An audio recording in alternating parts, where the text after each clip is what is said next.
ایک دفعہ کا ذکر ہے کہ ایک مرتبہ ایک شیر شکار پر نکلا تو اپنے ساتھ لومڑی اور ریچھ کو بھی لے لیا۔ شیر نے 3 شکار کیے، ایک ہرن کا، ایک گائے کا اور ایک خرگوش کا۔ واپسی پر ریچھ بڑا اترا کر چلنے لگا کہ شکار میں ہمارا بھی حصہ ہے۔ شیر بھاگ گیا۔ اس نے ریچھ سے کہا کہ شکار کے متعلق کیا کہتے ہو؟ اس نے کہا کہ شکار 3 حصوں میں بٹے گا۔ شیر نے کہا اچھا پھر کرو 3 حصے۔ ریچھ کہتا ہے کہ شیر تو جنگل کا بادشاہ ہے، اس لیے گائے تیرے حصے میں درمیانہ ہوں، اس لیے ہرن میرا اور خرگوش لومڑی کا۔ شیر اس کی چالاکی کو سمجھ گیا، اس نے پنجہ مارا تو ریچھ کو بھی مار دیا۔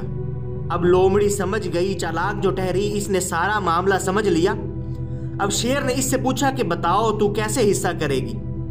لومڑی نے کہا کہ شیر تو جنگل کا بادشاہ ہے، خرگوش ناشتے میں کھائیں، گائے دوپہر کو اور ہرن رات کو تناول فرمائیں۔ شیر بڑا خوش ہوا۔ اس نے لومڑی سے پوچھا کہ تو نے یہ تقسیم کہاں سے سیکھی؟ اس نے کہا کہ ریچھ کی موت سے۔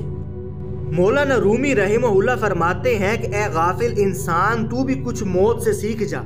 جب تیرے پاس تیرے اپنے موت کی نیند سو جاتے ہیں تو بھی سمجھ اور دھیان کر۔